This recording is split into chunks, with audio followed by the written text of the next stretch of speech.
আসসালামু আলাইকুম। আজকে আবার একটা বিশেষ কাজে বাইরে গিয়েছিলাম। আর ওইখান থেকে আসার পথেই আমি আসলে ভাবতেই পারিনি যে আমার আম্মা নাকি কক্সবাজার এসে আমার জন্য অপেক্ষা করতেছে, উনি আমাকে ছাড়া যাবেনই না। এবার বুঝেন ব্যাপারটা, কাজ কিছু থেকে গেছিলো, তারপরও আমি কাজ না করে রওনা দিচ্ছি কক্সবাজার, কারণ আমার আম্মার সাথে দেখা করতে হবে। তারপর ওনার সাথে আমার উকিয়ে যাওয়ার ব্যাপারে কথা বলতে হবে। মানে আমি সময় দাবি করব, কিন্তু উনি হয়তোবা দেবে না, কারণ ঈদের সময় একজন মা তার সন্তানকেই তার কাছে চায়, সেটা আসলে আমিও বুঝতে পারি। কিন্তু কিছু কাজ যে আমার এখানে অপূর্ণ থেকে গেছে, আমার যে কিছু কাজ বাকি রয়ে গেল, সেগুলো ওনাকে কোনোভাবেই আমি বোঝাতে পারিনি। হয়তোবা সেটা আমার অক্ষমতা। যা হবে হোক, মায়ের কাছে সন্তান সর্বশ্রেষ্ঠ উপহার, সেটাই হচ্ছে অসাধারণ জিনিস। উনি আমাকে নিতে যে কক্সবাজার পর্যন্ত চলে আসবে, সেটা আমি কখনো কল্পনাই করিনি। এবং উনি আমাকে বারবার কল করে জানাচ্ছে যে তুই কোথায়, জলদি আয়, জলদি আয়। আমার আম্মা কতক্ষণ পর্যন্ত যে কক্সবাজার ওই স্টেশনে অপেক্ষা করছিল, সেটা আমি নিজেও জানি না। আসলে এই কারণে আমি অনেক তাড়াহুড়ো করে কাজ পুরোপুরি সম্পূর্ণ না করেই ওনার সাথে দেখা করতে চলে যাচ্ছি এখন। কারণ আমার জন্য আমার মা সবার আগে, উনি যা বলবে তা আমার জন্য চিরধার্য। ওনার কথা মতোই আমি সব কাজ সম্পাদিত করি, আর এই ক্ষেত্রেও কোনো দ্বিধা হবে না। উনি আমাকে যা আদেশ করবেন আমি তাই পালন করব। আমি মনে করি একজন পুত্র সবসময় এইভাবেই চলবে। আপনারা কীরকমভাবে চলেন সেটা তো আমি জানি না। অনেকে আমার ফেসবুকে অনেক রকমের ভিডিও দেখেন। আসলে একটা কথা আমার বলতেই হয়, আমি যখন একজন কন্টেন্ট ক্রিয়েটর, তখন আমার মাথায় অনেক কিছুই ঘুরপাক করে। আর সেই ক্ষেত্রে আমি কোন সেন্সে কোন জিনিসটা ছেড়েছি সেটা আপনারা কখনো বুঝতে পারবেন না। সেই ক্ষেত্রে আপনারা জিনিসগুলো উপভোগ করুন।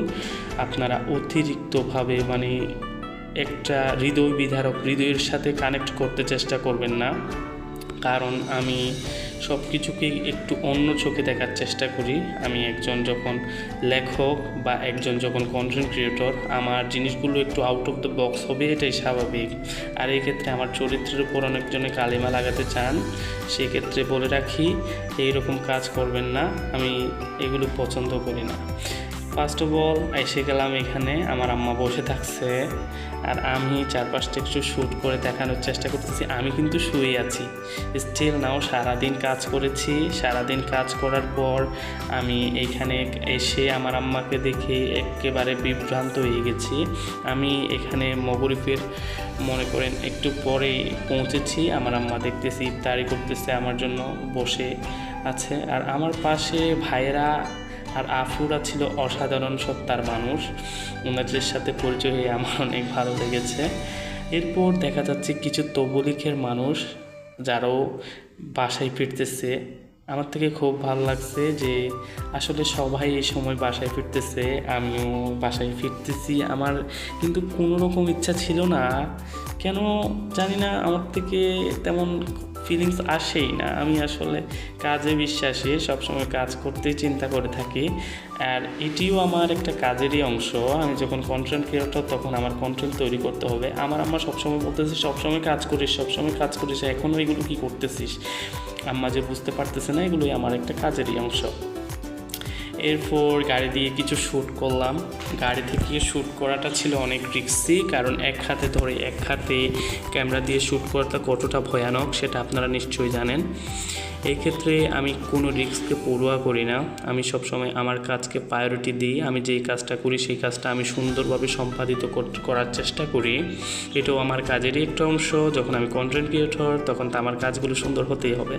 আমার পক্ষ থেকে আমি সর্বশেষ পর্যন্ত চেষ্টা করে যাব ইনশাল্লাহ। এরপর আমরা একটা দোকানে নামলাম। কিছুক্ষণ থাকার পর আবার গাড়িতে উঠে গেলাম খাওয়া দাওয়া শেষে। তারপর গাড়ি দিয়ে স্টিল নাও আমরা চলে যাচ্ছি আমাদের উখিয়ার পথে। উখিয়ার যাওয়ার সময় আমার অনেক কিছু আসলে খুব মনটা কেড়ে নিল। আমার কান্না পাচ্ছিল, কারণ আমি আসলে আসতে চাইনি, আমার আম্মা আমাকে জোর করে নিয়ে আসতেছে। এটা ভালো হয়েছিল, কিন্তু একটু খারাপ লাগে যখন ভাবি আমার থেকে কেন মনে হয়নি এখানে উঠে আসতে। আমাকে কেউ কি কখনো কোনোভাবে দুঃখ দিয়েছে? কখনো তো দেয়নি। স্টিল না আমি চলে আসছি উখিয়া, সবাই আমার সাথে চাইলে দেখা করতে পারেন। আর আমি একাকিত্ব বোধ করতেছি, কারণ অনেক ক্ষেত্রে আমার অনেকের সাথে যোগাযোগ হয়নি। ধন্যবাদ, আসসালামু আলাইকুম, ভালো থাকবেন সবাই।